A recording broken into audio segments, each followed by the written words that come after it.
Sports Frenzzyy podcast. And as always, you know that I'm your host. Level one with me tonight, I have Kims, I have Christopher Scott, and later on we'll be joined by a few others. I won't say their name until they're here.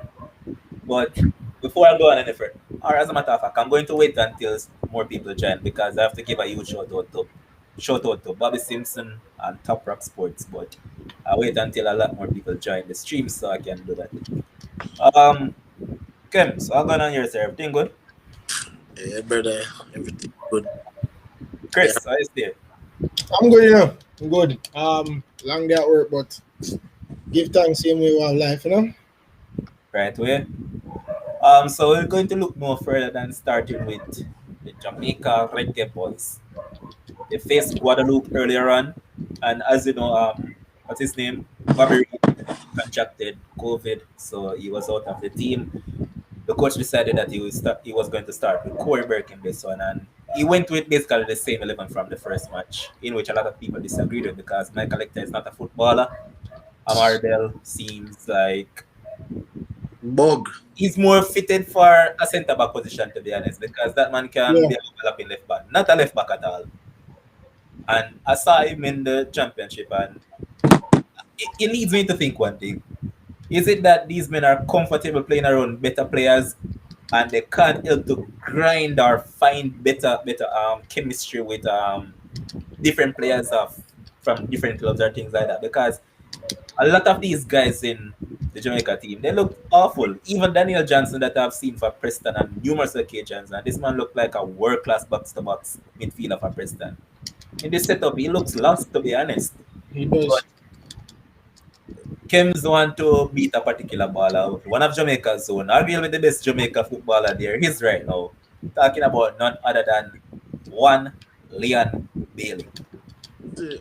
So, Jamaica football, as been telling you, Levon, Jamaica football is not really a thing we really pay close attention to. But, ever since this show and people are talking about it, I'm really have a keen on it.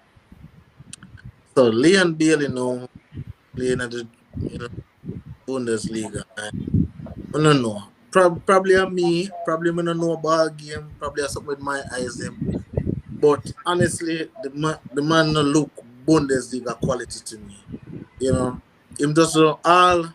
I'm not talking about only this game, even last game too. I'm going to watch the highlights. Him just no look Bundesliga quality to me. And as I was saying to you earlier, I'm just wondering if he just, when the team play poor, he's just a product of the environment, so he just play poor as well. Because when he play Bundesliga, I guess he have to play up to par, or else he knows say a bench time. Yep. But in a Jamaica team, he can play poor, and him still can hold in place. So Leon Bailey, obviously provide the assist to Flemings, but Leon Bailey is somebody who wants to come in and be in class. Against a team like Suriname, against a team like Guadeloupe, even though they do have good players as well. But you play the Bundesliga, you play one of the best leagues in Europe. Really need him to come out, stamp in class. I am Leon Bailey. He's linked to a lot of teams. Manchester United, there. This is not Manchester City. This is not big European team quality. This is not European Giants quality. So, I definitely think but Continue, Kems. Chris got here. So I definitely think you need to step up and play better football. And again, I spoke about it last time. Theodore Whitmore, Coach Whitmore, Tapper cannot continue to leave out the Georgians out of the team. You saw when Devon Williams, Fisher never played today, but you saw when Devon Williams came on, how he impacted the game. I mean, it's not hard to be better than Hector, but he really came on and he really showed that he should be starting in this team. So 6 points from 2 games. We have Costa Rica next, so let's take care of business. But overall, in terms of their overall play, is there any takeaway from it that you can actually say this team is performing to, let's say, championship level? Because everybody here going around about the Coma yard and all of that. Uh, so this is what I will say about Jamaica. Obviously they didn't play one of their best games today, but they still came out with the W. You know, and when you're a championship team, when you're a good team, when you're a great team, these are the games where you have to grind out and you definitely have to find a way to win.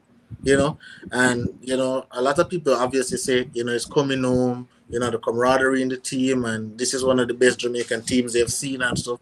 But I look for results, and even though the play wasn't as crisp as you want it to be, they got the desired result. They got the 3 points, and at the end of the day, that's all that matters. Yeah, going forward, would you drop anybody that you saw as well? You said that it keeps on leaving out the Georgians because I think that they'll impact the game better. As I said, Speedy Mhm. Williams is one that I think that he can make some inroads into this team and perform better than Hector. Because as I said before, I don't understand how Michael Hector is a footballer. That man is no footballer, and we're happy to be joined by Sherwin because Sherwin want to beat Michael Hector badly. So Sherwin, what you have to say? Um, honestly, as me said before, did I talk to you outside? I tell you, say me I go late and thing, and then just the thing about the game started flying through my head because I didn't get a chance to watch it, but I was following the stats, following what persons were saying and stuff like that, and um, the first thing me we say about Hector is that this man, I have for this man clear some of JFF debt while he's still in the team. Honestly to God, I have for him clear some of JFF debt why this man still in the team. Me not understand how, me not understand why. But looking at the game, Slappy, I don't think it was a performance worth um worth getting excited about. However, it's 3 points that was needed, going into the harder fixture, which is versus Costa Rica, that will either make us or break us. Um, we all know that competition champions over the year have always tend to start competitions slowly, you know. But so we'll see how the Jamaican team goes as it pertains to that. But we I watched the first game, and based on the comments and stuff that I've been seeing, it's probably the same thing. We're not patient enough on the football. We cannot keep the football. We lose the football too much. Um, it goes back to our fluidity, our transition from defense to attack, from attack to defense. The fluidity of that. So we have to get those basics right. And if we get those basics right, then we can challenge. We can really challenge, because right now, how it stands is that Mexico is second in their group right now, right?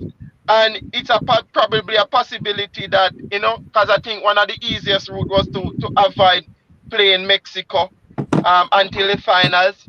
So probably that is probably even more of a possibility. So I think we just have to take it one step at a time. Tapa have to take it one step at a time. Everyone knows that. Everyone knows that I am not a Tapa supporter, but when it comes to competition, we're in the competition. He's the coach. I'm going to support him in the competition. You understand? But outside of that, I'm not a Bones, Tapa supporter. Bones, take up it. Remember on Yeah, previous, I remember a couple podcasts back, I said it that Theodore Tupper Whitmore is just there as the coach, as they put him yeah, as, but I don't think he's the one coaching the team. I think Paul Hall is the coach. That's just my thinking. I think they just, I yeah. think they just, I think they just have Theodore Whitmore until they just say, here what, time for you leaving the bus. Cause remember, say can't just come and just push out a man just so you know. So it's just gradually. I think they'll just eventually get rid of him. That's just my thinking. and and and I think they're probably using the Gold Cup to say that's it. So we have to watch the space and that, and how well we do in the Gold Cup as well, because to be honest, I can't see him continuing if we don't do well in this Gold Cup. honestly. It's the same boring type of football we've been playing for 7 to 8 since 2014, I think, when Tapa took over. It's the same boring football. It doesn't matter the quality that we get in. It's the same boring football Hold that we've been playing over and over. hold on the bones. But you know, I think her name is Come On. I mean, she make a good point. It's Who not a she. It's a And a man. Kimon man. Two different persons. It's Kimona. It's A two Kimona. different person. no, my bad, a wrong person.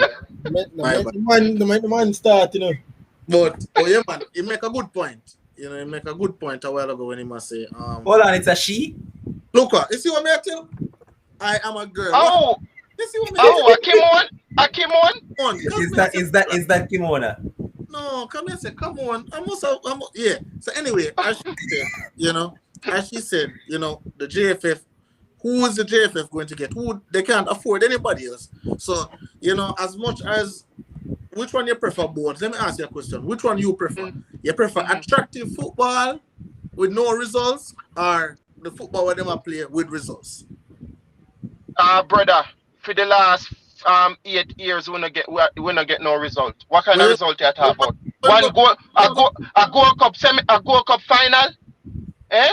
That in 8 years since 2014, two World Cup final. Okay. All right, let's step on the big stage now. Let's step on the big stage. How about World Cup qualifiers?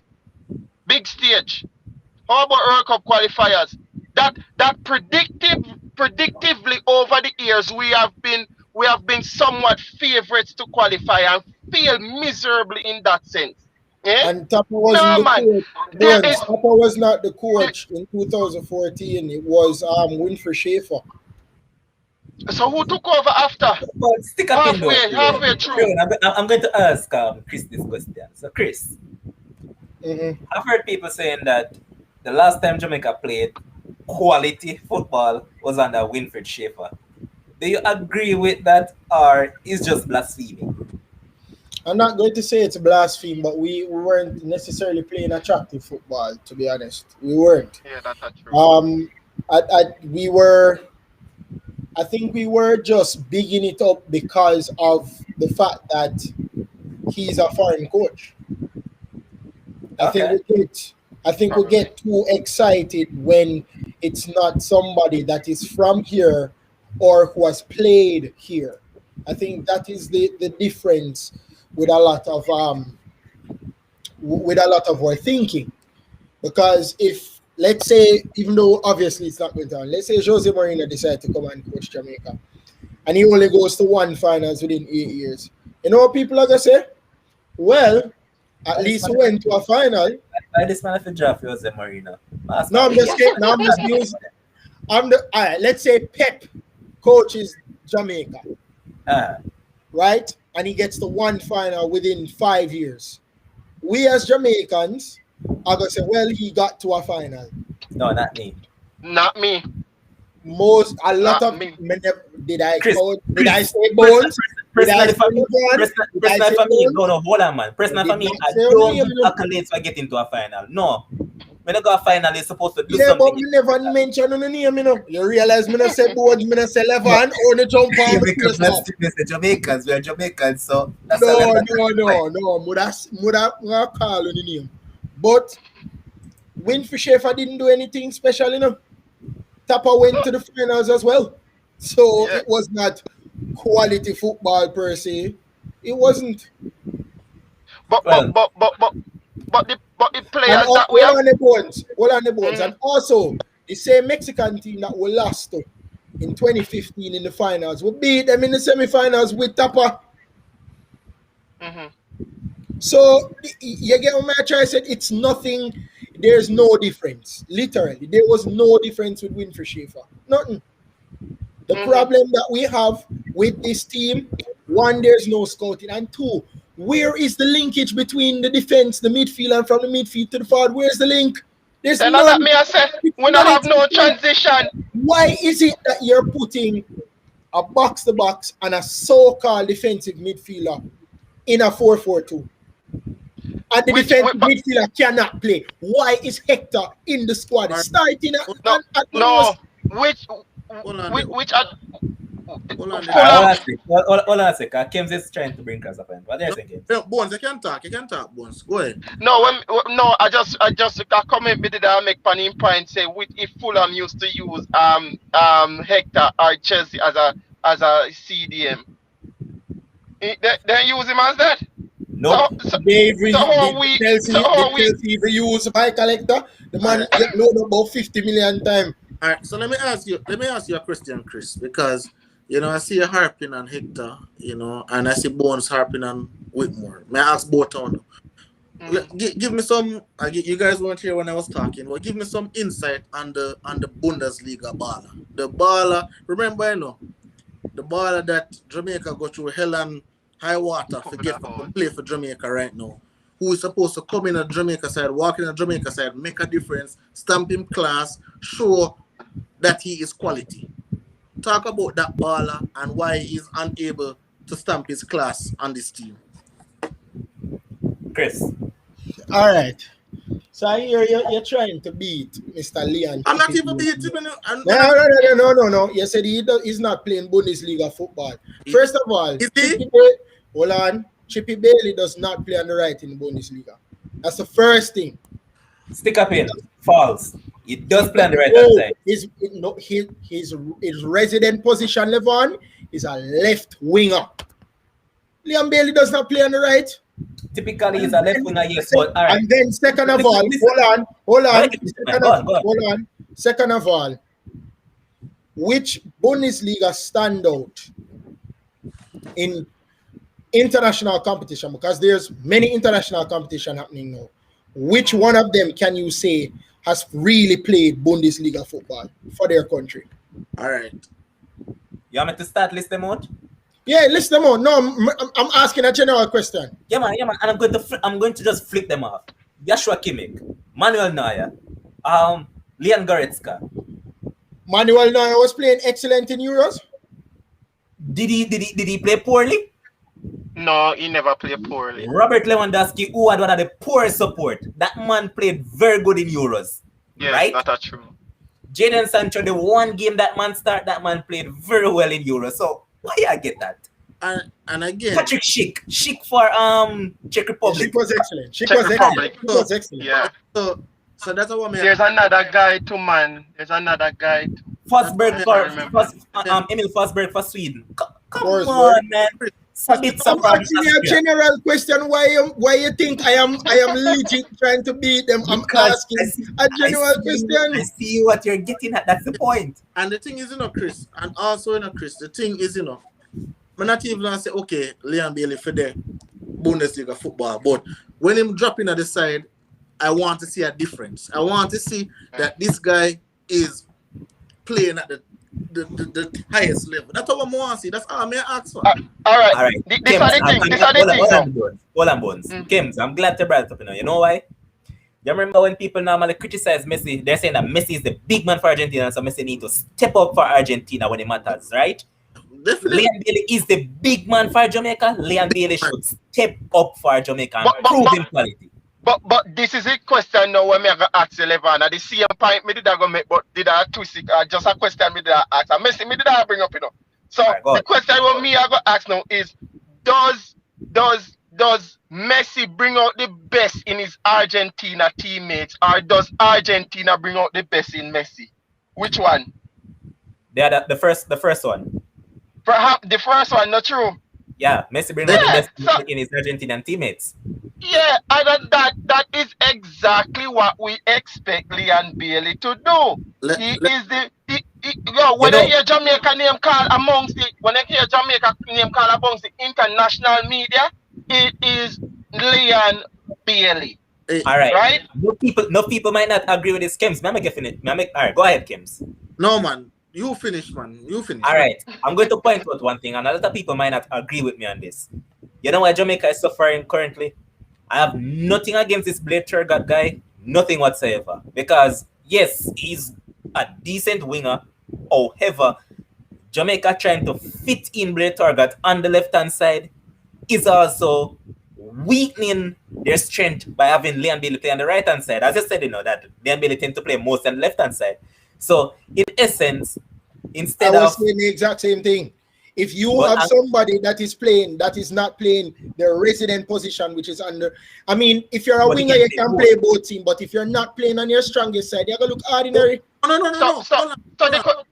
Levan, when you bring up the community, well, come on, make. When you say stop make excuse for Leon. Leon has never played a good game for Jamaica. He should destroy Suriname and Guadeloupe. If Leon Bailey play center mid anyway, you play against Suriname and Guadeloupe. bug team, literal bugs. You're supposed to stamp your class on them side. Kems. Hold on, Kems. Me just substantiate the point.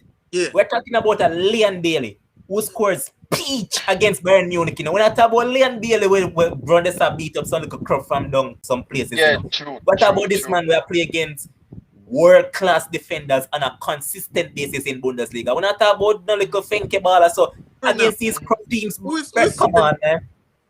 But all right, all right.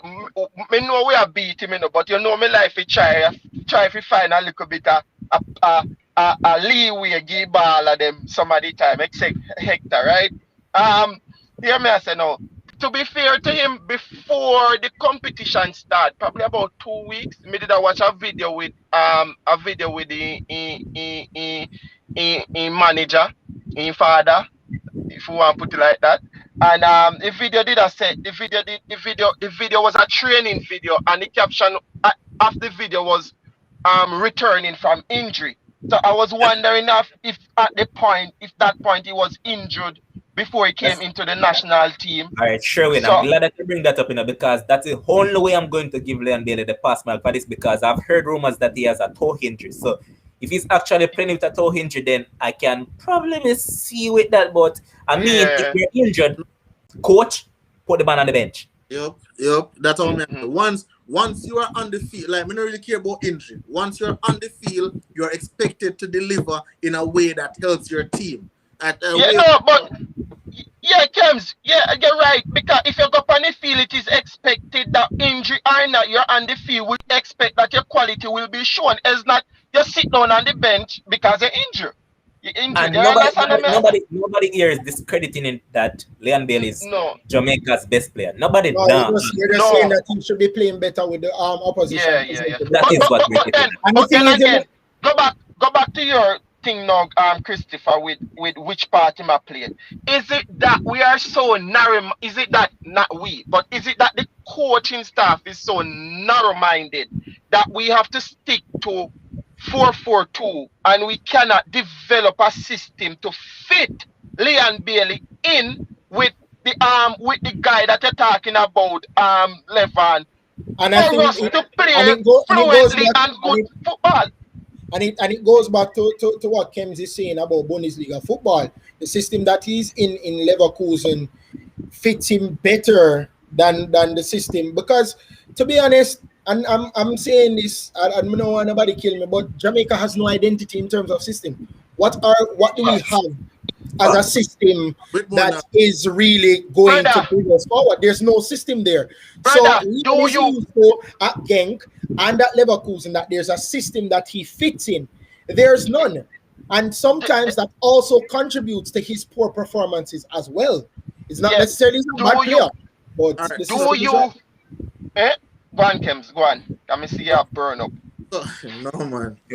My thing is, and I think, come on, definitely making some great comments, and I'm, watching them and so. And I think she was the one who mentioned that Tapa is stubborn, because I wanted to know if, as big as a baller as Leon Bailey is, some ballers have certain leeway where them can have certain conversations, So I want to know if Leon Bailey couldn't sit down with Tapa and say, Tapa, well, I'm gonna play up on the right, it not really work out for me, Why would not try the like a system? Why would not? James, let me tell you something. From the day persons were asking Leon Bailey to come into the squad, him and Craig Butler have been a thorn in the side of the Jamaica Football Federation. A lot of times people cuss them, and there are many Jamaicans that I've spoken to, many analysts, I will not call the names, that say that if Leon and his manager is behaving like this, it's better them don't play with Leon and just play with the players they have. But Chris, me I go conquer for that. If you come on this show, you go call him. We don't hold back on yourself. No. Me not do that. Me as a sports journalist, me don't want. This Me is not afraid do of that. people. Say that This is you afraid of people. me tell me get But- coke all me want. Me the But- business where you want tell me. But, I'm but, just but saying. yeah, but when you look pan it still, when you look pan the managers that fail in recent times, all of them is just down to stubbornness, just downright stubbornness, Because when you look pan the system of 4-4-2, right? It is a basic system. All you need to do is just keep your players fit and everybody know how to play 4-4-2. That's all, All right. It is a basic system. I see a comment in the comment section. I don't know if you guys agreed, but here's Jason Park saying that Liam Bailey being the best player doesn't automatically mean that he's a leader. There are players who, despite having enormous skills, they still need their team to play well for them to play well. Which is true. That is true. That is definitely system true. comes into play when that is true. System is very important. If you don't have a proper system, how are you going to expect? All right, if Poland didn't have a set system, would you expect a man like Robert Lewandowski to be as prolific as he is at Bayern Leverkusen? But Poland don't have a system either. Poland just have Where Lewandowski. is Poland? Where was Poland in Euros? Somewhere out there, sir. Okay. There's We're no not way getting by we Steve. can have a Steve big in your hand. baller. There's no way we can Come have on, I'm here. There's no identity. There's no identity, no system. We can't say, all right, this is what Jamaica is playing. This is what we're used to when Jamaica is playing. So we go. This is the formation. We know these are the players, and we can win comfortably. We don't have that. So if we don't have that, how are we expecting our big baller, Leon Bailey, Chippy, to be flourishing if there's no system? From him reaching at the squad, Chris, but you know that I can come on that though, because I mean, as people keep on reiterating, Leon Bailey hasn't played a good game for Jamaica, really. So Again, I am coming to Are what you answered my question. Are you going to if there was a system, I said, no. Are you going to constantly and consistently blame it on tactics for a man not performing well, not even in one game? That's come on, no. And to the person who made the comment, Levon, that was a brilliant comment, right? But that's what I want to know. When is it that we can say, boy, Bailey, this is just not it?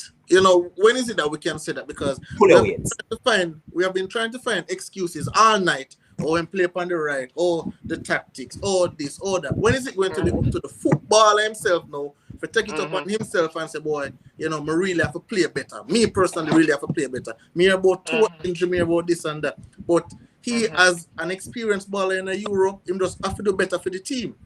That's true. That's All right. For the people that are asking about Shakes is kind of busy. That's the reason why he's missing from the show, man. But everything otherwise is good with Shakes, man. Shakes is a back soon. The thing about it too, the thing about it got so many ways, right? Because it can come down to system, it come back down to the player have to step up on him own. It come back down to the coach and with the coach like that's why I not see. That's why I can't wrap my head around how is it that because is the Man U and Arsenal syndrome creeping into Jamaican football where because we have a legend. Listen my point, Levan. Because we have a legend coaching the team, we accept mediocrity. You understand? We can't sit down and accept mediocrity. The man in charge halfway through the campaign of 2013, I think. For the 2014 World Cup, I found that the time the man in charge till now, and the man get some brilliant teams. May I tell you, the last World Cup qualifier figure I wish my last World Cup they play where France win what year. That the World Cup, the 28 Russia. He had a brilliant team. He had a brilliant squad. I would say brilliant. It was just all right. It was, but Levan, when you look at it, it was enough to have given, to at least have given us a playoff spot. All right. You So understand? Bones, let me ask you a question, right? Let me ask you a question. So, since you have a problem, you must have a solution. So, if Whitmore is not it, then who is a good coach who you think could lead the Reggae Boys to where they want to be at? Honestly, it is something that I've been sitting and considering. If we go local, who would we go local for? If we go international, we always tend to dig Jamaican into have the no money, so don't talk about international. Yeah, me know. So, but me I say, if we go international, maybe Levan we win the lotto and decide say I pay the coach fee for a couple of years. You know. So if we go international, then who would normally love the Brazilians them?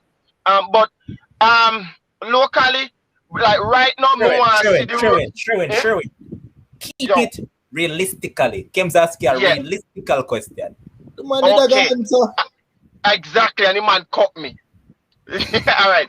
So keeping it real now, I think with everything considered, a local coach, I'm really excited to see what the youth just come in name again, farmer player. Where am I help out now?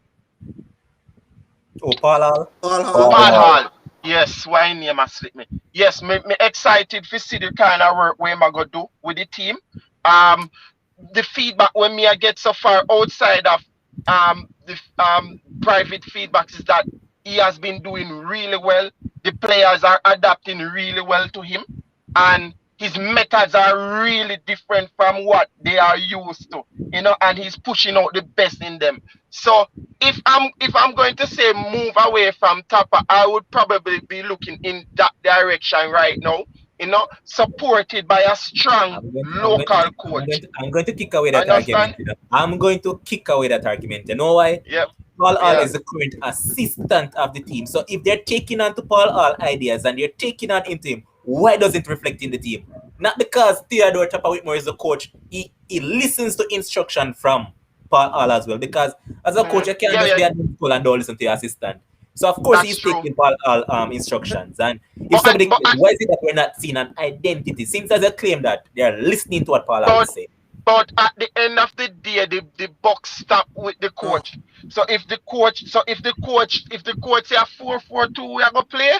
We are gonna play 4-4-2. It stops right at his feet. Right at his feet. Showing, see a man I help you out here. Casey is saying that these are coaches that Jamaica probably go for. Ian Shavar Thomas, a former Tivoli player. He used to coach Portmore United as well. Yeah, man. I think he won the Premier League. And his brother Alex Thomas coaches on it right now. No man, me and him attend level 2 course together. A good youth. Bones. He's not a bad youth. Bones, you see why? Bones, you see why? You know we have to beat you as an Arsenal supporter, because we'll ask you a question to ask you. You know, which coach would you suggest? And you're saying, me not say it. Hold on, General. But you say Paul Hall, but you have no substantial facts for sure why Paul Hall is a better man in the job. You have nothing. You just have to say, me here say Paul Hall better, me here say the team rally around him better, but there is really no substantial facts for sure say Paul Hall a better. Kems. Yes, sir. Me answer what you asked me. You asked me who, and I said who. Okay. Fair enough. Okay. Did you ask me to go into details why? No, sir. All right. Okay. Stephen, you have been quiet all along on this topic. I want your input on this whole fiasco that's going on. I don't know why my collector is still playing for Jamaica. Still playing. Anybody can tell me? Why is my collector a footballer? Yeah, me know. JFFD in a debt and he write them. I check what they are, so in return he have to play. Oh, okay. Makes sense now. I couldn't play any footballing reason. Tapa is adamant on this double pivot system. Fine. I love the Daniel Johnson. I like him. Very good on the ball, reads the game well, intercepts the play well. We have to get another proper CDM. if you're going to play 4-2-3-1, you have to have another proper CDM. I honestly think they should take Low out of the back and put him as that other CDM, Better with the ball, reads the game better, and would cover a lot of the times when Hector is jogging back, his Low as he running come to cover the space when Alvas goes forward. So I think that we need another proper CDM. In terms of the front three, he plays three behind a striker, right? Plays three. Turgot, Bailey, and somebody else slipping me right now. Blair Turgot cannot start for Jamaica. Not good enough. I think we need to get somebody more creative, probably a Tyreek McGee. Wow. Yeah. And when Antonio comes, we can swap him out for Nicholson. Nicholson after that miss tonight shows that he's not ready. No, but you can't. No, sir. No, sir.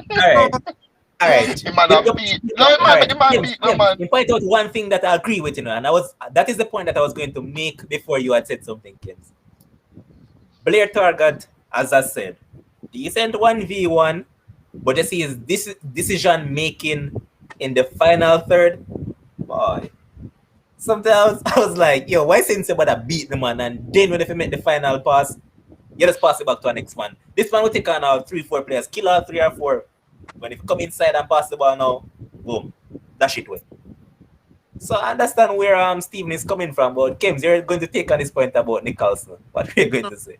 No, I am like, we have to understand, say, if we watch football and if we're fans of the game, we understand, say, chances are going to miss.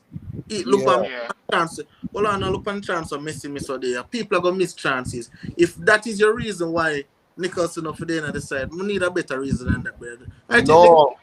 No, I'm saying as a striker, that just embodies his whole night tonight then. Okay. In terms of some positions. But Kems, you know that what Steven is saying though kind of makes sense in a way, because would you say that Mikel Antonio is a superior player to one Shamar Nicholson? I'll say that. That is the man that is actually bringing in to replace Nicholson. That is what he said. No, I'm not saying that Antonio must start over him but I was just more talking about the reason why he was saying because he missed tonight. I'm never really like that.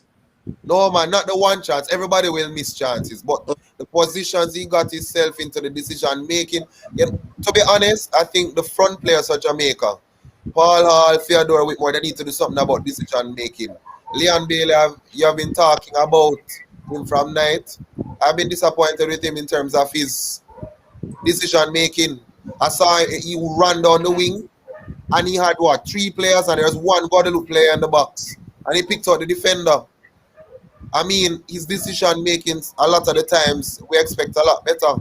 I think from a coaching point of view, they have to do something to bring that front team together. Because if Antonio comes into that, it's gonna be chaos. So, Stephen. Yes. The commenters are saying that you mentioned Maggie name because of your attachment to JC, and he's a former JC old boy. No. Maggie, you think it's putting up this? Why change a professional No, it makes sense. All right, Levon. I want that poster to give me a proper creative player that we can take off the bench, beat players, comfortable on the ball, make the right decision. Just give me one. All right, so Casey, man say need to put up my player that can do that better. So forward with it. So since as we're all here talking this and that, because we are the coaches of the team now. So you're going to select the 11. Sure, now you must start to do that because you are beat up hard because you're the coach now. Goalkeeper, obviously Andre Blake still remain there. Right back. All right. Right back. You're going to stick with Alvas Foyle. Mariappa. Yes, so you're going to bring in Mariappa. Yes. Right away. Okay. Why? Okay. I just feel like Alvas Paul not offering enough going forward, not enough defensively to merit a starting spot over Mariappa right now. I want to see Mariappa there. I understand. Give me another option there, but I don't think he's. Quickly, Bones, because I want to run to the team. Yeah, I don't think he's up to par. But the only two changes that I would probably make right now is probably seeing that Bobby Reed is out. We know that Bobby Reed is going to be in it. So the only change I would probably make is finding someone to fit in for Hector, and also I would slot in Mariapa in the 11. So I don't know who for Hector, but that's a problem. Boss, Maybe go low. hold Listen, on, all right. strictly. Here what I would do. Here what I would do. I would go low for Hector. Keep keep Alvas and then play Maria Paz as a centre back. That's my change. Okay. All right. So let me ask you one quick question. So the Georgian can't get any run at the right back. Who that? Who that Speedy? O'Neal Fisher. O'Neal. O'Neal. Good. Why not? Because as I say, I don't think Alvas Paul offering enough to merit a spot like to say this is his position and nobody can take it. He not play that type of football there. So anybody can take that. All right, really quickly, Level, and really quickly, the only changes I would make, I would have Bell. He asked me about Bell last time. I said he needed to go from last time. He still needs to go this time as well. I'll put Taxi there, and definitely, as I told you before, Speedy. That put Speedy for Hector. That would have been my two changes. Would I bring, obviously, because I'm biased, would I bring in the Georgian the right back, for Alvas. But so I guess 3 changes. So those 3 changes I would make. All right, Chris, quickly, any changes? You can ask that kind of question. Anyways, wow. All right, so yes, I would change Alvas for either Mariapa or O'Neal Fisher. I would have to change Hector. Definitely. And okay, so I need replacement. I'll put Devon. I'll put Speedy there. I would put Speedy there, but also I would also consider putting O'Neal Fisher at right back, Adrian Mariapa as a centre pairing with Liam Moore, and put Nanalo Low. as CDM. Because Nanalo is very good on the ball. Very good. As he said, reads the game well. In the game against Serbia, when he played CDM, he was decent. A decent CDM in that game. So it's either or. I'd put Speedy for Hector and put Fisher at right back for Powell. Or I'd still have Fisher, put Adrian Mariapa as the centre back pairing with Liam Moore, and have Nanalo as the CDM. Either one works for me, but I would replace Hector. Hector is not going to make me very safe to know that there's protection in front of the back four. That is your role as a CDM. Your role as a central defensive mid is to make sure that not a lot of passes are thread through the middle of the I never asked you to go in there, but that's asked for the selection. Well, what a man look that, man. When I say it's a journalist, that is what journalists normally do, man. But Chris, I want to stick with you on that. You think it's time for Marbell to leave? Yeah, like just get that's another change. Sorry for that. I'd put Taxi to replace him.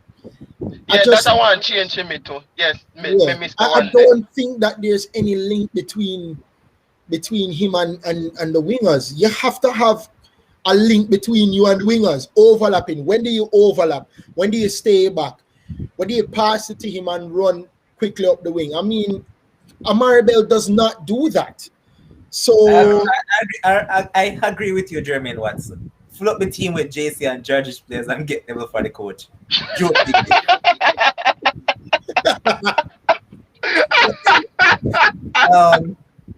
Ken, all them a try style when a 2 judges man alone we talk about, and them a talk about 2 judges and JC man. You know what? When Speedy and Flemings came onto the park. Hold on. So some of the viewers don't know who we refer to as Speedy. So Speedy is actually Devon Williams. Sorry. Devon Williams, yeah.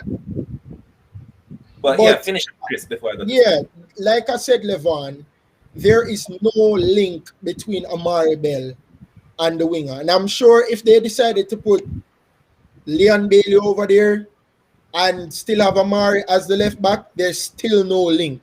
When you saw that Taximan was on the left and you see Junior Flemings come on the left, do you see the communication? Junior Flemings was able to be comfortable on the ball. He saw that Kemal Taximan Royce was overlapping, running the wing, was carrying defenders towards him. He was able to make passes in the middle. That is what you need your left back for, your wing backs overall.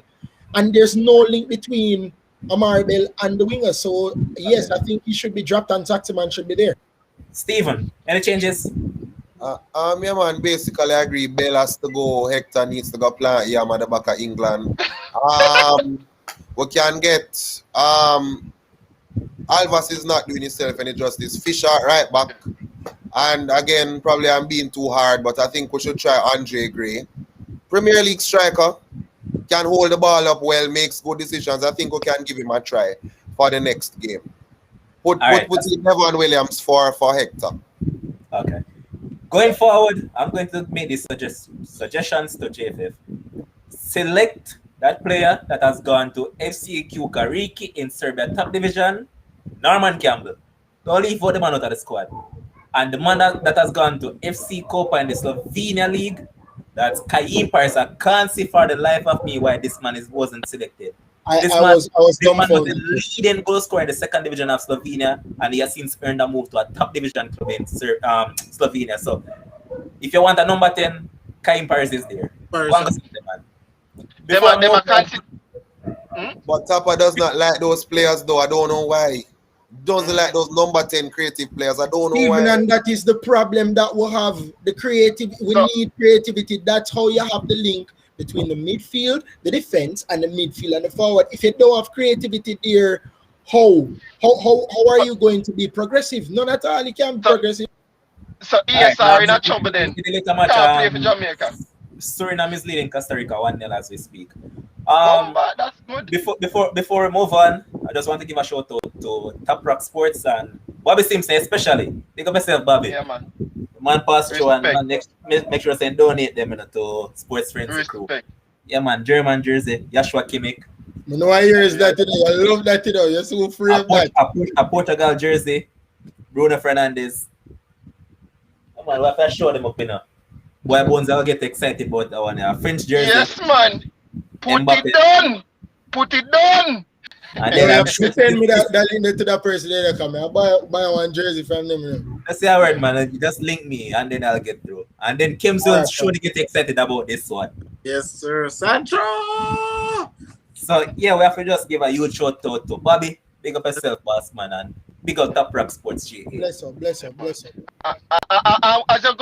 that, Levan, Australia beat West Indies bad right now.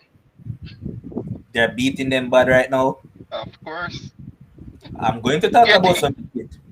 Talk about it. Okay. But I'm not going to start up. I'm just going to discuss the current situation in the match. So West Indies made 199 for 8 of 20 overs.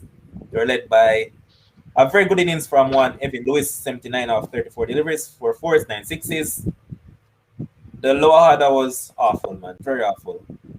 They didn't perform as expected, and I think they got the batting lineup wrong. Australia are currently 112 for 4 after 11.4 overs. The hot topic. I wanted to touch on this, and I'm just sorry that the match didn't finish before our previous podcast had come to a closure. Andre Russell, that's the topic. The other night, Fabian Allen did some monstrous hitting that got West Indies back into the game, and with West Indies needing 11 of the final over in ball by Mitchell Starc. Andre Russell at the crease. Majority of people say, well, West Indies win the game. A lot of people would have said that. Okay. No, it proved that Andre Russell and most West Indies cricketers in general somewhat had a brain seizure. I know that enough people are going to agree with me, but I believe Andre Russell was dunce in the moment. I'm not going to beat around the bush. He was done. Reason being, Mitchell Stark and the Australians know Mitchell Stark was a world-class bowler. And the Australian team, who is actually a world-class team, knew that Andre Russell was looking for one thing, and that is just 6 hitting. All those deliveries from the men was focused on Russell's leg. If Russell was thinking, instead of going for the big shots on every occasion, he could have clipped probably a couple of those deliveries down to the boundary for 4, down to fine leg, or from that first delivery, he could have taken a single, get Aiden Walsh on strike, till Aiden Walsh say, yo, here what? Give him by the strike in the boss. Just try actually disrupt the bowler line, right? Because when you have that left and right hand combination, you always hear commentator talk about it. Say that always tend to get in the head of bowlers because generally, you know that as a left hander, you try to put it outside the off stump. You know that for a right hander, that is on the legs. So right there and then, you're going to disrupt Mitchell Stark rhythm. Andre Russell didn't do any of those things, and even Kim said it to me that he saw on a particular occasion where Russell could have taken 2 runs off a delivery. And what Russell did? Send back the man and didn't take the run. Drugs. I stick by what I said. It was a dunce move by Andre Russell. Sometimes he does it and it comes off. Sometimes he does it and it's dunce. As I said, the Australians knew that he had only one intention: 6 hitting. That's it. Just everything the man wind up to hit for a 6, and guess what? It never pays off. As I said, a lot of people might bash me for that, but I don't care. I just start my mind and I talk the truth. Like for me, saying Don's just too strong. Use poor decision. It sound better. No, it's too weak. This is Too weak, man. No, poor decision sound Word better. done Listen, too weak. listen. This is if a lot of players if Jamaican footballers were backing their ability, would be playing better. In that situation, I think Russell was backing his ability, right? That's why he kind of, went about it the way he went about it. It was a poor and bad decision because I'm looking at, you need 11 runs from 6 balls. That's 2 run a ball, Zine, and you're there, right? 2 run a ball and you're there, or less than 2 run a ball and you're there. All right, Zine. So knowing what he should have done a little bit smarter was, he knows that, as you said, Levan, Mitchell Stark and the Australian knows that he's going to try and go over the top. Zine, change the game at that point. The ask is not hard. You get what me I say? Wait, I'm asking a question. The same thing that you just described, doesn't that make you a dunce? No. Listen. Listen, let me get it cast straight, because I always misinterpret me, I agree with you that the word that you have used, that the word that you have used is the correct and appropriate word. But what I'm saying, make it look a little bit better, man. Just say it was a poor decision. Sure, That's I'm not going to make it dunce. all right. So you understand? And that's Sure, all me I say. Kim's on to chime in. so this is it. So let me try and defend. And everybody are gonna bash him. So let me try defending, right? So hindsight is 2020, right? So after the match is over, everybody have something to say, right? So if Andre Russell had took a single and then Walsh out, you'd hear, boy, Andre Russell is so stupid. He's so stupid. Why am I have to do that? Him knows him alone can make the runs. So hindsight 2020. So we'll always have something to say after. So as Bone said, like him back himself, he just never pay off this time. Andre Russell, big batsman, has saved West Indies a lot of times. I just think it's just one of those games. The series, we already win the series, so he's probably just saying, let me just try and see what I can do out here. Black watch the man there. I don't think we should beat him for that at all.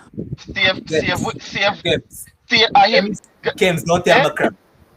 Don't tell me crap, Kims. You're one man that always come out and just say what you have to say. Don't contradict it. Backstage you were beating me, man. So don't contradict it out here.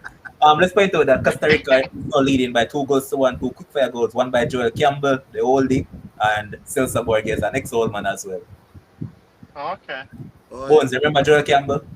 Yeah, man, I know a boy there, yes. He still play football for his man club?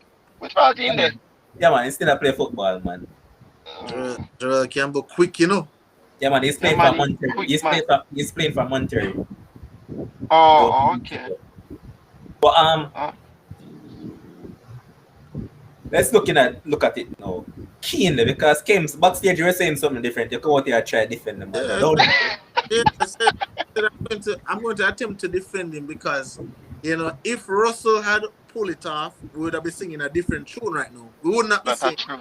we wouldn't be saying, boy, Russell stupid. That's why I'm saying hindsight is always 2020. After everything, everybody know what the result would have been. So, if no, you had, but Kims. no, hold on, Levon. If he had pulled it off, would you still call him a dunce?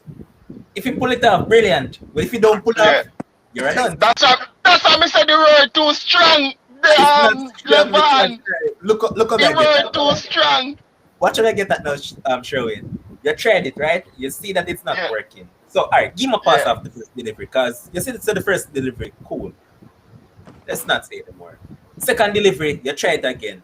It don't work. Third delivery, at least say, all right, let me try something different now because you tried twice already and it hasn't worked. So, let me try something different now because obviously you saw that Mitchell Stark is not changing his line. The man is going to dart it into your pads.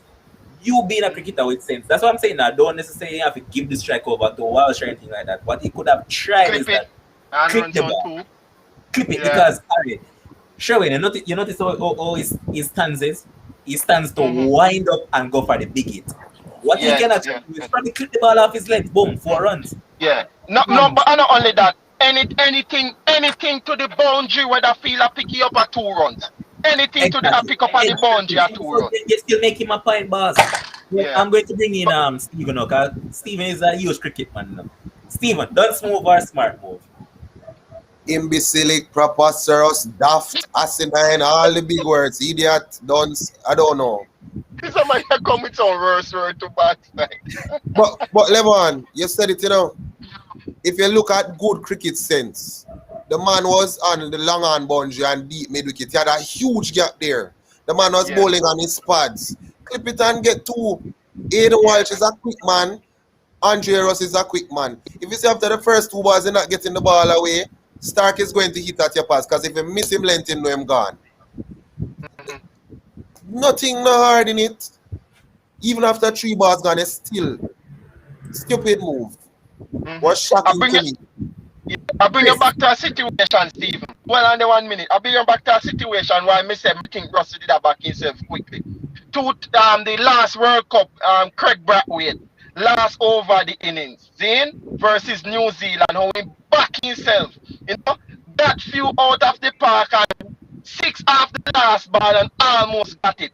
I think in the back of Russell's mind, that was his thinking.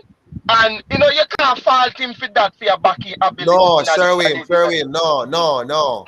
Cricketing, pure cricketing logic is that's a different ball game. Carlos Brathwaite at the number 11 at the other end. Big World Cup match, the ball was there. The ball was there. It was there, the field was set, just almost.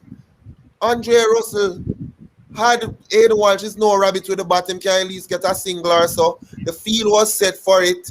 The ball wasn't there to hit. With Carlos Brathwaite, the ball was a half volley. The ball was there. If a man bowling Yorkers at your pass, what you going to do? No man, the cricketing logic is totally different. I couldn't fall Carlos Brathwaite. But I mean you have 6 balls to make 11 runs, man. Really?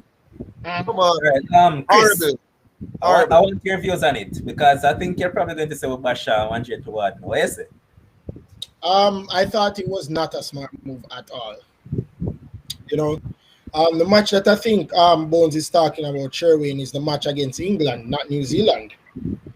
In the final, we're talking that is the match against England.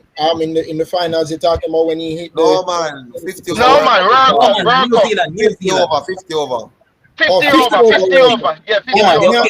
You catch and where he made the 100 man. Yeah. Yeah, I remember now.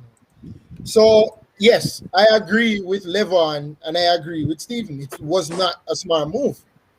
You know, what makes you a very good cricketer is what to do within the moments that you're given. You have 11 runs to win from 6 deliveries. use your head. You can't be swinging for the fences. Starch is not as Levon saying. Starch is not changing his line. He's not. So you're going to continue to do that style of cricket, which was not working for a couple deliveries, and still continue that allowed Stark to bowl 5 dot balls. 5 dot ball. If after 2 deliveries, if I am a cricketer, I am not a cricketer, but me would have sense. If I am a cricketer, if I'm a batsman, a well-renowned batsman, and after 2 deliveries I am swinging and I am missing, or there's dot balls bowled by Starch, why am I going to continue to swing for the fences? So let me. I'm not going to do that. Chris, let It's me ask. going to hurt my team. Chris, let me ask you a question because sometime when you talk, make sure I listen keen, So let me ask you a question, Chris. So you say if you were a cricketer, and some dot balls pass, then you change it up, right? So let me ask you a question now. How about if you're a cricketer and you've been in the situation before, and it's like deja vu, and the same dot balls pass, and you still manage to pull off the victory? Would you still bet on yourself, or would you change it up? Because you've been in the situation before and the result was favorable to you. But now it's not favorable and everybody want to beat him like same are the worst thing since sliced bread. Yeah, but Ken, this is not the hold on. Can I answer for you? Yeah, go on. I don't want to kill him, I don't want to kill him. Go on later. Kems, are you going to be there like a blind man and said, I hope that Mitchell Stark misses this length because a miss length you go off and on because you know that Mitchell Stark is going to dart those deliveries right in your pad. And this man is known for his Yorkers, right? World class. World class Yorkers. This man is arguably the best bowler when it comes down to death bowling of Yorkers. Are you going to stand there as a cricketer and just hope that he misses his length? Or try something different? As I said before, I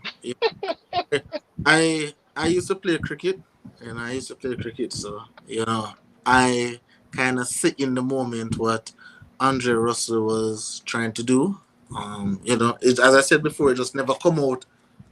On the day, it was probably another time, probably this T20 World Cup, the same situation come again, and him do the same thing, and it come off. Kems, is this the first time that Russell has been doing this? No. Oh, is this the first? Let me be specific. It is the first time Russell has done this, and it has cost the team. No. So he has never swung for the fences, and West Indies lost. But what I'm saying is, he is more successful than unsuccessful. What? No. What do you mean, no? In situations like these? In situations like these? No. Well, I guess let me point out a few things right here. Yes, go ahead. Number one, Andre Russell for West Indies up until this series, average cricketer. Nothing good about Russell for West Indies. Point blank. All right. In the series, it was the first time Russell has passed 50 runs for West Indies. Okay, sure. Century in T20. Sure, Levon, but that is not what we're debating here, whether it's average or superstar. What we're debating. No. Kems, we're talking about in this situation for West Indies, right? Clutch, yeah. In clutch moments for West Indies, can you realistically say that Andre Russell fails more than he's successful in clutch situations? For West Indies? Yes. Yes, because he hasn't been in it much. What I would say is, in moments of need, Russell has always stepped up. He has proven that. Semi-final last T20 World Cup, him coming in, him have Simmons beat India till they win. All right, I give you that. Yeah. Okay. Come, find out some more now. We are waiting. I want that to give me. You give me one. So give me me say in moment of need. Yeah, in moment. That's one time. A lot of times. We never say moments. Moments. Man, I argue semantics now. So, what you're saying is that because West Indies win the series already, They don't need to actually win the rest of these games. All right? No. Everybody love a blackwash versus England and Australia. It's a must So every why time. not So when go they after get that? Let me get that boss. Go after that. All right. me will be fair to Ibala, no man. Me will be fair to Ibala, man. Ibala Again, back the habit. again, we have nothing against Andre Russell. We're just talking the truth. But boy, Yeah, me know I choose that. Me know I choose, but yeah, it's a Bones is tricky just saying that situation. you need to use a Demo, better Demo, I don't word. take you serious on cricket in discussion because you're reason cricket with emotions. I don't take you serious on cricket in What is discussion. Dimo saying? What's Dimo saying? Saying that anybody who thinks Russell was wrong don't understand cricket. Foolishness. Come on. The length was See, there Russell, to clip the hey, ball to the gap. in moments of need, Russell steps up. Who just take the last wicket for West Indies? All right. Look on this. So well on Sherwin, what moment of need? Look on this. Well, Australia don't win that game. Look on this We level. need a wicket now. Look on this level. Look on this level. So that Demo coming, see? My Demo know cricket, know cricket very well. But Demo is cricket emotional. yes, too emotional, and him not allow anybody else opinion. And nobody else opinion account. Have to better than that. But no cricket very well though. Yeah, but No, that's but not I'm just Yeah, saying, we're just saying that Andre Russell has not come up chumps in times of need. And that is correct. But That is Kems again, Demo tune into the show late because I can see by his comment, he tuned in it because all we have been saying, and Bones has even given suggestion. Bones is backing Russell, and Bones gives suggestion. He says that you could clip those balls down to deep mid wicket, down to long on, get runs. Clip it off your pads, get runs. So you never have to turn over the strike to Walsh. Yes, but Bones said that it was not the best decision what Andre Russell did. He's just saying that you and Steve should have called it dunce, but it was not. That's all I said. Yeah, which is right. And that's all I said. Hold on, Bones and Steven. I still have not heard Kems, apart from the example that Bones gave, where Andre Russell has come up chumps in clutch situations. You said clutch.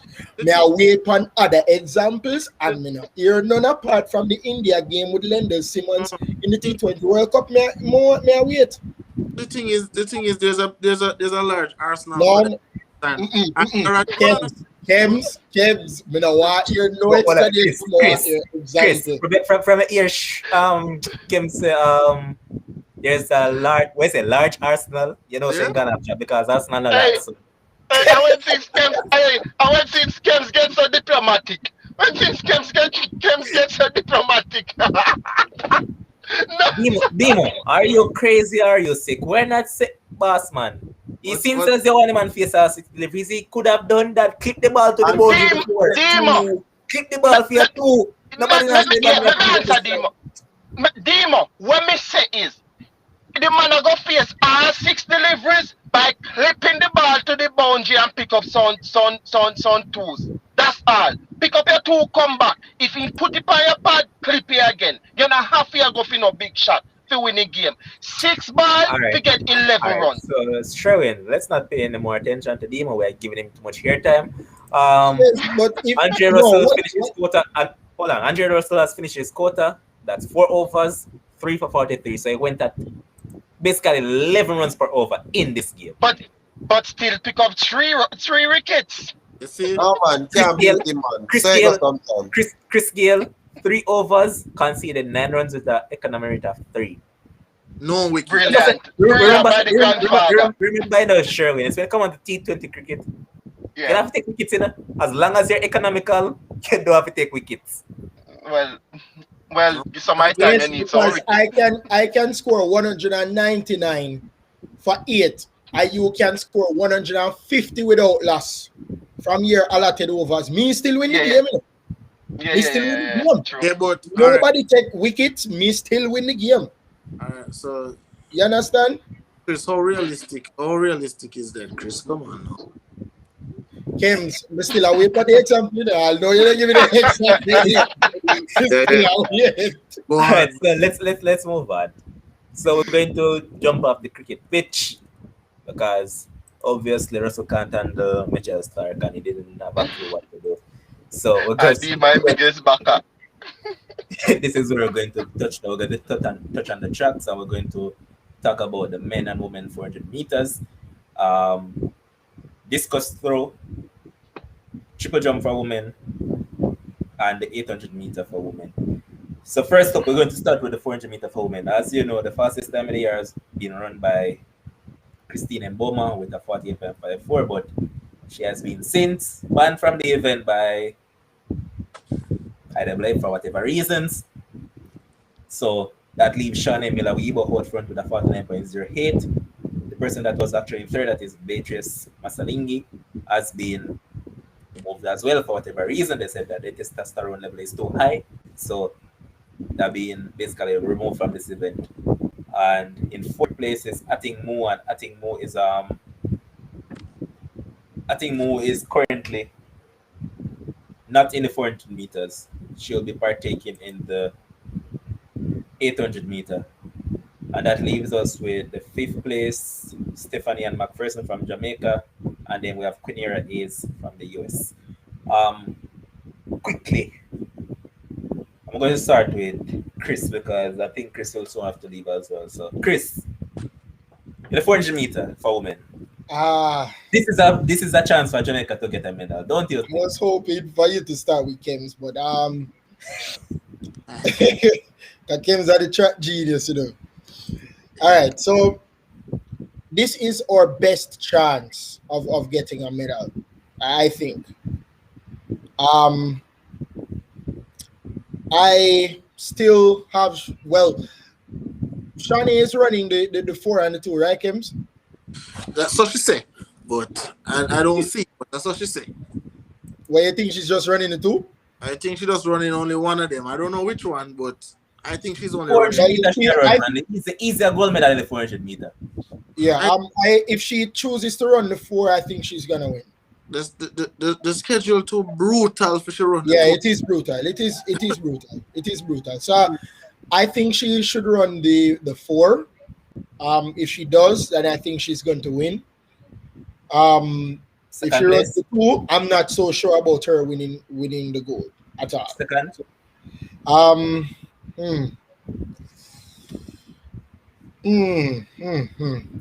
actually going out on a limb here and go for Quinera Hayes. And third? I'll give Stephanie Ann McPherson. All right. Kems. All right. So you crazy guy.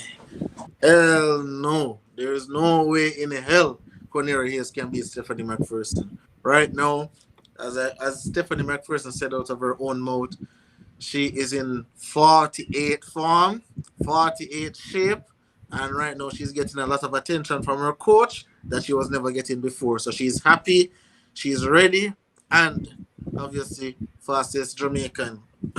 Right? So if Shawnee runs, I have 2 predictions. If Shawnee runs, if Shawnee don't run, of course. So if Shawnee runs, then I have Shawnee to win. I have Stephanie McPherson second, and I'll give you a McDonald's girl, Quinera Hayes third. All right? Hold on. Repeat. Quinera Hayes. Hold on. Shawnee to win if she runs. If Stephanie, then Quinera. Okay. Good. If Shawnee doesn't run, I'll give McPherson the goal. I'll give Quinera the silver, and believe it or not, I will give Alison Felix the bronze because I believe championship performer. Yeah, championship performer. Leaving on a bang. Leaving with a medal, with a bang, have a purpose, So I believe she will fight. And as a championship runner in the Olympics, as I tell you, there's no fans there, I believe Alison Felix will come third if there's no Shawnee. If there's Shawnee, then she comes fourth. All right, so Kims, I'm going to ask you about, and you and Chris as well. It's probably an outside shot, but this is an athlete who has improved on almost every run that she has done this season, except for the other day when she somewhat didn't perform that much. It's a Jamaican that I'm talking about. I'm going to give her a outside shot. Or I'm going to ask you guys if you think that she have an outside shot of winning. I'm talking about Candice McLeod. She's the seventh fastest this year so far with 49.91. Do you think that she can run herself into probably a bronze medal?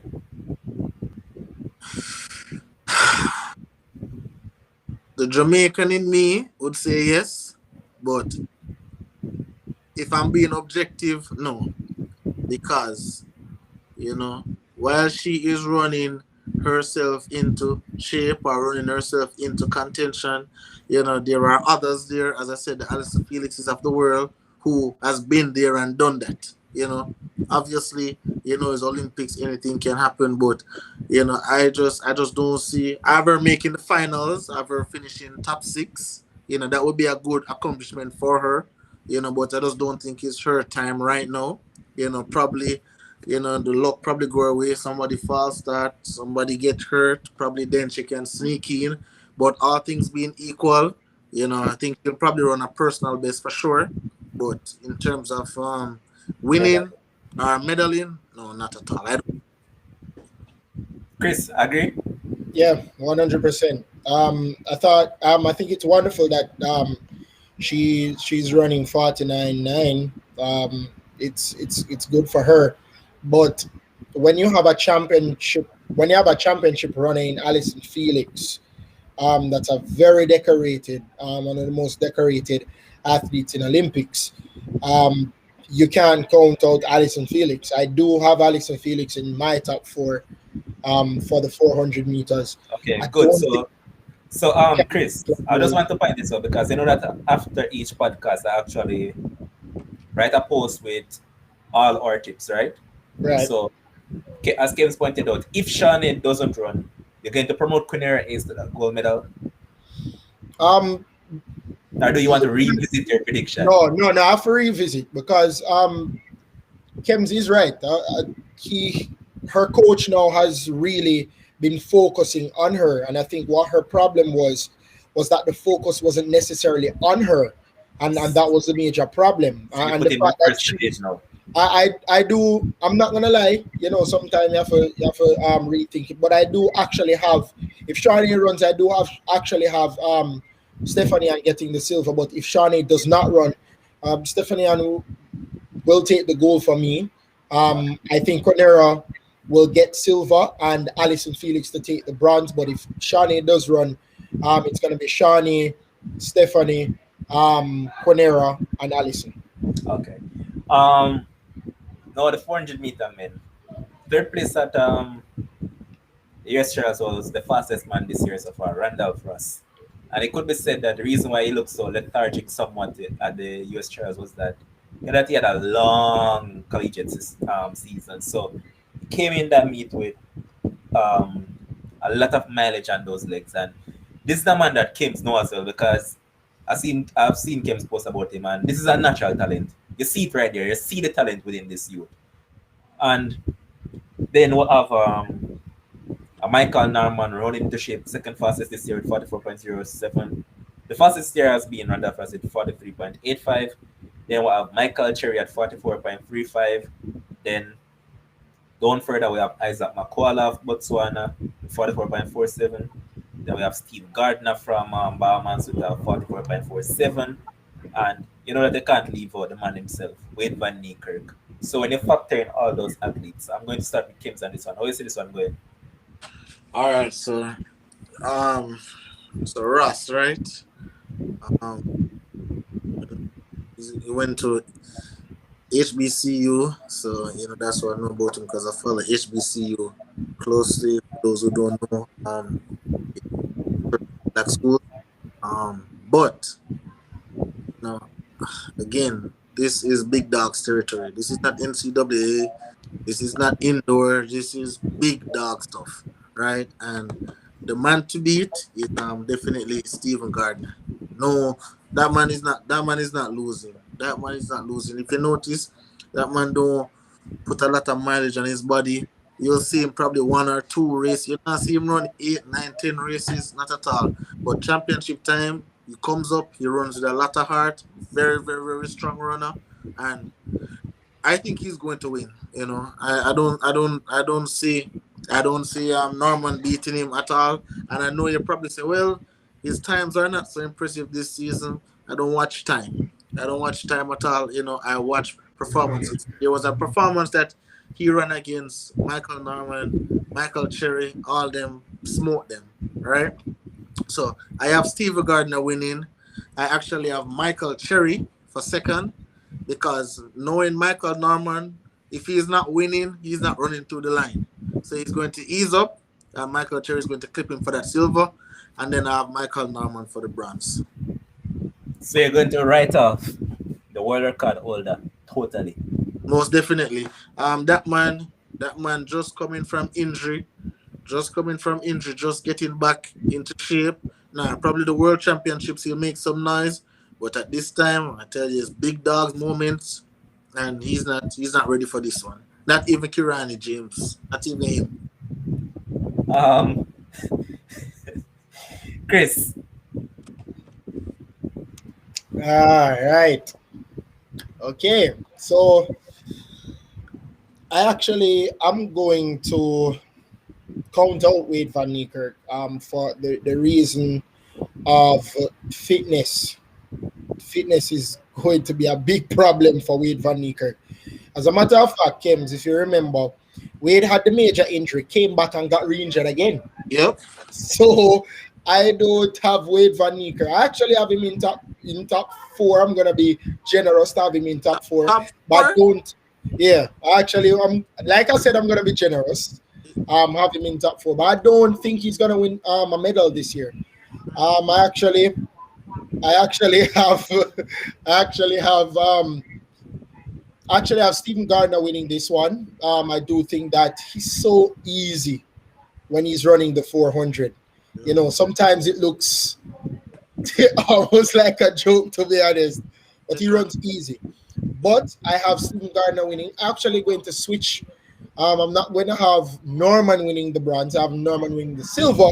Now I have Cherry winning the bronze for this one. But Van Niekerk is not getting it. I have him. I'm pipping him for the World Championships next year. But this year in the Olympics, I don't have him getting the medal. That fitness is really, really playing at the back of my mind for me.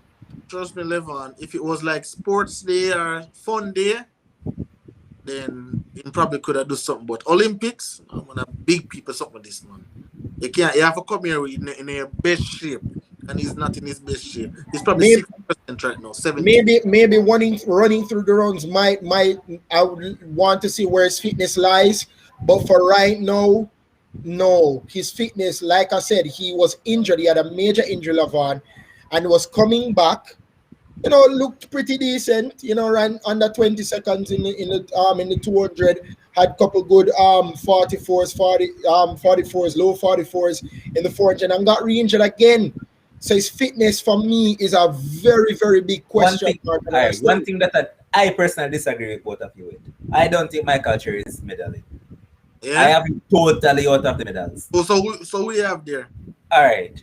I'm going to reverse the other. For some reason, I hear all about Stephen Gardner and all of that, but I think this is the time for Michael Norman. And I think there's a likely possibility that Michael Norman will win this gold medal. As I said, nothing is wrong with you guys saying Stephen Gardner because I like him as a performer, right? Runs smoothly and all of that, even though I think his running style seems lazy to me. That's just my thinking. It just seems like a lazy runner. It just seems like he's not moving any at all while he's actually going. But Norman, I would probably have for the second, and I would even have winning the header Cherry. Randall Frost that you counted out. And Kems, you always talk about Olympic champions. Boss, as this man was just pointing out, Christina, Van Niekerk might very well use these runs as a way of building up some form of what do they call it? To see where his fitness is. Yeah, for fitness reasons. So you might very well see a different man come in the final, and then again, Kirani James is also coming back. Boss, I can't count out those man. Cherry is not going to finish either. Evan, I'm sure it's something.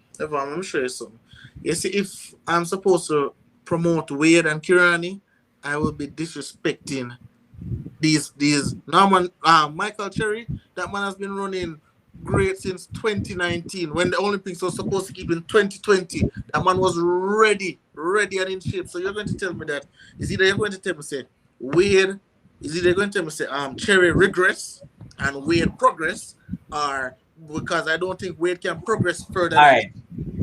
All right. So, Kims, what I'm going to say is that Cherry has been stagnant because the time that he has run this season, that is generally the time that he has run from 2019 come right along. Right around there. He hasn't improved any at all from there. yeah, but While how remember that we're talking about two guys that were hurt, and they're coming back and you see, boom. They just have couple races underneath their belts and see the time keep on dropping down and down and down. And we're talking about championship caliber athletes. That's what you're talking about right here. yeah, okay. Well,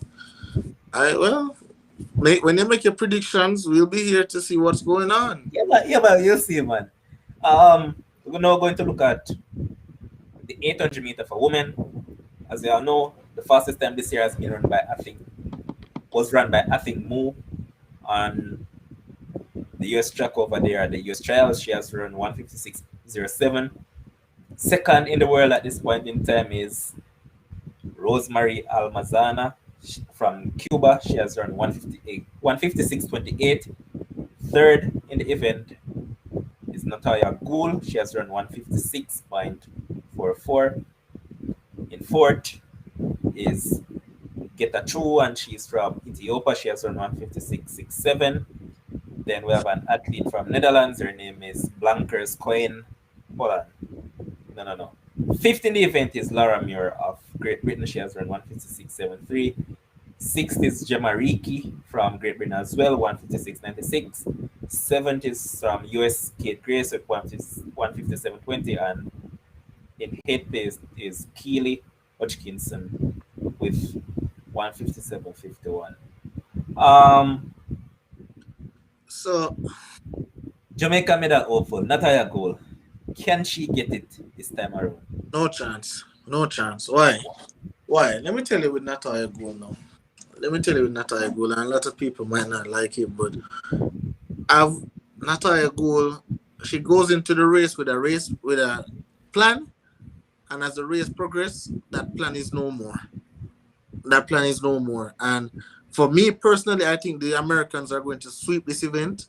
I think it's 1, 2, 3 America.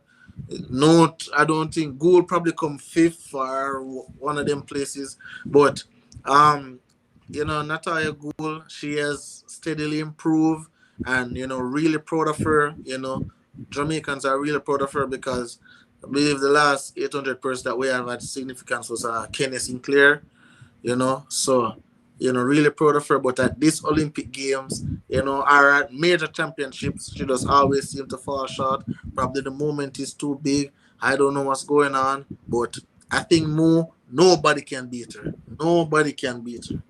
So, Kims, as we speak, you're saying it's Mu ahead of Grace, ahead of Ahead of all of them. Mo easy, right? She's number one first, and then I have Wilson.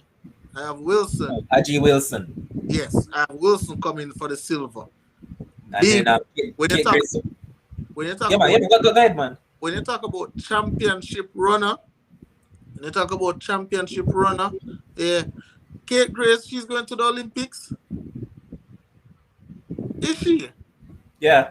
No. Check it, man. Isn't it Raven Rogers? Hold on, let me rethink. It's definitely most. Yeah, it was Mo, Raven Rogers, and Aji Wilson. Yes. Yeah. And I have Rogers. Coming in third. 1, 2, 3. Rogers, one of the fastest finishers I've ever seen run the 800 meters in a long time. So I have them 1, 2, 3. That's who I have. Chris. Out of mercy. All right, so You're good, man. Don't worry yourself. So I have Mo, winning the race easily. In my opinion, I think Mo has been fantastic this season. 156.07. So I do have Mo. I have Aji Wilson getting getting second place. As he mentioned, championship runner. I like Adri Wilson. And I actually have Natoya Gould getting the bronze in this one. So I think more Adri Wilson, Natoya Gould. Okay. I personally think that move is unbeatable now. But boy, I saw this the other day with Natalia Cole and the girl from Cuba that has ran the second fastest time this year, and there's something about her that I like, and I'd love to give Gould a medal, but as Ken's pointed out, when it comes to championship, boy, and Um, when she's under pressure, like when you expect her to perform, it's like her headspace just mhm. so. I generally love to give her a medal, but boy, it's just hard, and it's hard to count out the Cuban. It's hard to. People might say, "Oh, it's just a one-off race and all of that." And initially, when Kim said 1, 2, 3 for America, you'd probably think that, "Oh, this nigga is talking madness, you know. This brother is talking madness." But then, if you look at it from a reasonable standpoint, it's actually feasible because, as they said, as you were saying, is a championship performer. At the US Trials, a lot of people never expected her to actually finish top three. But That's guess what? hmm? There she was. Yep. Then Raven Rogers. She has been one of the most consistent 800-meter runner on the scene, and I won't necessarily say that she will actually medal because I have one of those great middle athletes coming in. I like Lara Muir. He's an Okay. athlete that I have a lot of time for, but I'm not sure whether she's doubling because she normally run the 800 and 1500 meter. I'm not sure if she's doubling at this meet. If she doesn't double, she's going to get a medal at this event. Because again, when we talk about championship performer, she's one of those type of person as well. Well, Um, probably gonna have to create a fourth place medal because this US sure. For sure. um, if we'll now look at the triple jump for women, and way out front is Yulimar Rojas. This athlete is just supremely talented. This athlete is just gifted all over, man. Tall, lanky, very good jumper. She's way out front with a 15.43. Second in the event is Jamaica's Shanika Ricketts with 14.98. Third is Liada Gamis. Yeah, Liada Gamis of Cuba with 14.93. Then we have Audrey from USA with 14.92. Kimberly Williams of Jamaica in fifth with 14.69. Then in sixth place we have Nubia Suarez of Brazil with 14.68. Is there any likely possibility that Jamaica can get a medal right here? Because Most definitely. This is one where we can say, all right, Jamaica can definitely get a medal. Yes. This is one for sure. The other one them iffy, but this one definitely. I like that girl.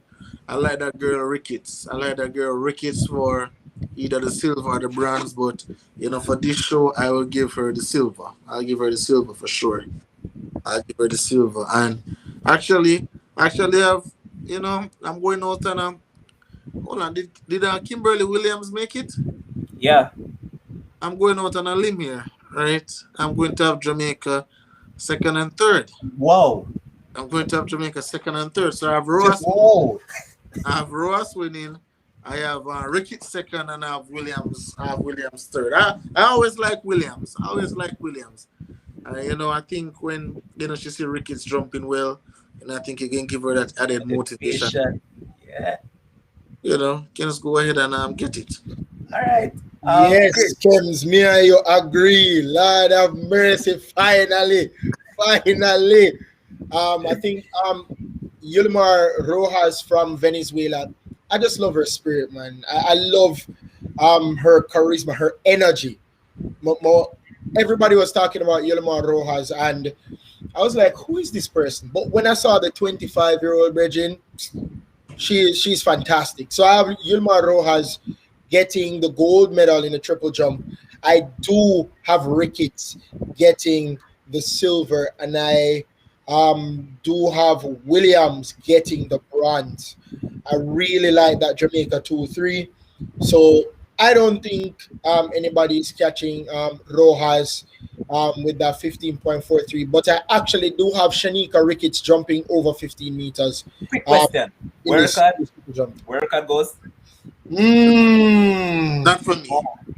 Uh, I think it's gonna be close, but only just on just Right. millimeters from the world record. I don't think Rojas is gonna break it, but she's going to come awfully close for that world record. But I do have Rojas winning this, but I have Shanika Ricketts jumping over 15 meters.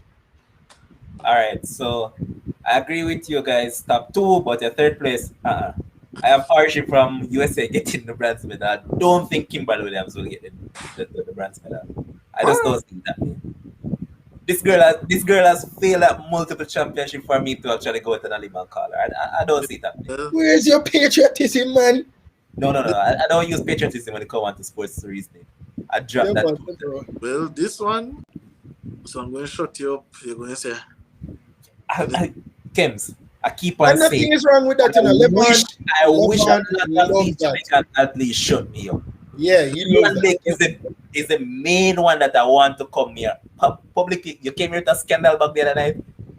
If Yuan Blake gets a medal at this World Championship, I'm going to come here with a garbage bag wrapped around my head. Honestly. yes, But so, let's look at the discuss now for men. And Daniel Stahl is way out front, 71.40. Then we have this athlete from Slovakia. His name is Christian Che, and he's from Slovenia with 70.35. Next up is Simon Peterson from Sweden. So Sweden are 1 and 3 in this with 69.48. Then we have Lucas Webadinger with 69.04. Then we have in fifth place Andrius Gutsius from Lithuania with 68.62. In sixth place we have Reggie Jagers the third from USA with 67.82. Then we have Alex Rose with 67.48, and then we have Daniel Jasinski from Germany with 67.47, and in ninth we have Clemens Prüfer from Germany with 67.41.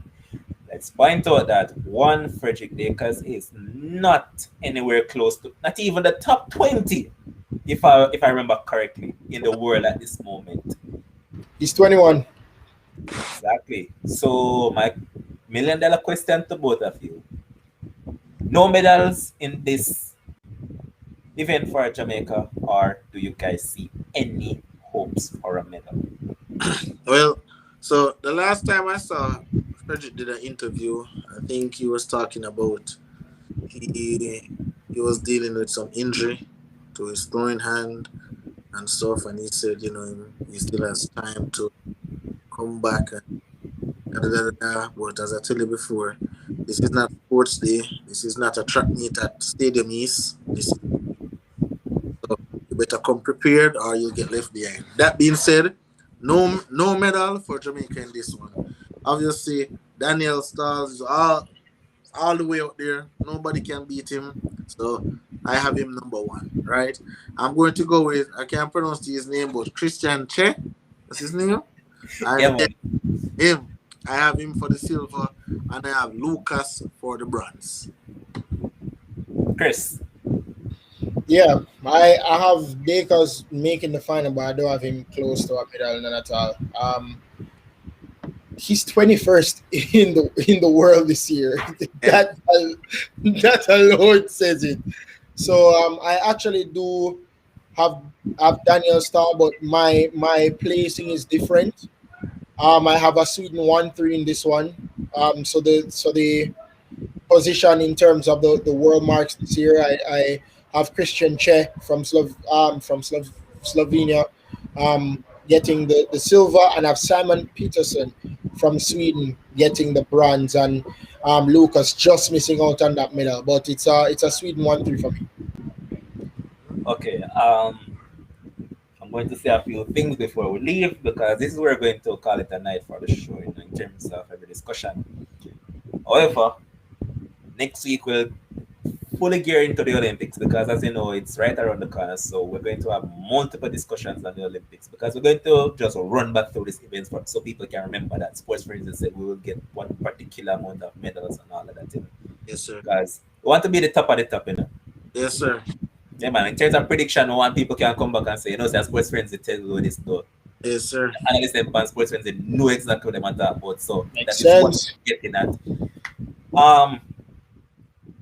I'm not 100% sure as yet if it's going to start next week. However, the show is going to start keeping from Monday to Friday, and depending on what takes place on a Saturday or Sunday, you'll more than likely see us.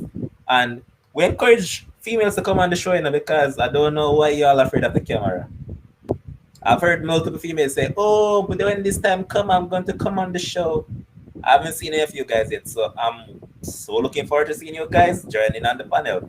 And I'll keep on asking of you guys, just please keep on sharing our content. We want to grow.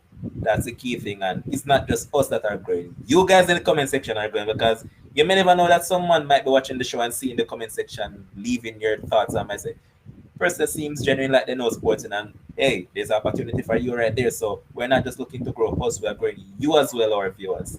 And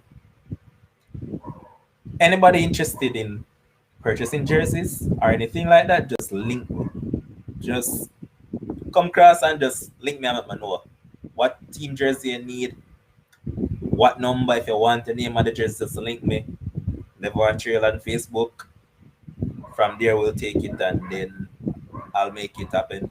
And just continue supporting us. But before I leave, as I said, any final thoughts or any argument that you want to talk about Kims, because I'm sure that you just want to talk about that 2-2 series that is currently ongoing. Nah, I don't want to talk about that shit. That thing got me. After I come off of the show the other night, man, and Chris Paul, that's probably one of the worst games I've seen Chris Paul play since 2013. The man played like me. I feel like I'm me out there playing basketball against the Bucks. The man was awful. He was turnover machine. He was missing easy shots. You know, while Devin Booker was cooking and the game was begging for Chris Paul, please close the deal, please help me finish the game.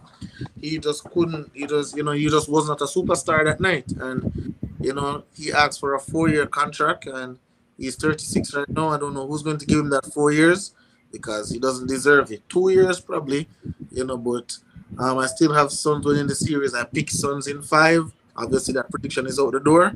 So next thing I can say is Suns in 6. Okay. Any final thoughts from you, Mr. Christopher Scott? Yeah. It's hard for me to pick who is really Batman and who is Robin on that Bucks team because you can make a case for both. I thought that Chris Paul wasn't even 50% of himself last night, and I'm not talking about injuries. I'm talking about his performance. If he was even 50%, the Suns wins that easy. Yep. The Suns were very good heading into the third quarter. Especially Devin Booker heading into the fourth. Devin Booker had 18 points in the third quarter alone. He was cooking. He just needed Chris Paul to be 50% of himself. Yep. I mean, Chris Paul has multiple 0 turnover games, more than a lot of people in the current NBA that are considered superstars can say that they have. So we know how good Chris Paul is. I want to say congrats to the Windies. They won 4-1 for their series. They did pretty well. The bowling, in my opinion, Eden Walsh is a superstar. Just get that. Yeah, I think I've been telling somebody at work that Hayden Walsh, that guy, trust me, look at him. He is. Let me tell you who impressed me in the series. Eden Walsh, Hobed McCoy, and one Fabian Allen. That man is a monster in the field, man. I saw him pick up blinder since night. Yes, Reggie, I'm telling you. So I want to say congrats to them. And even though we cost them, the Reggae Boys are through to the knockout stages of the Gold Cup.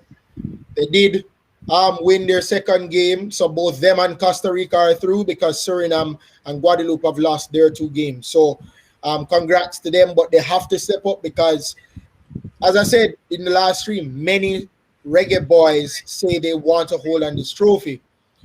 They need to step up.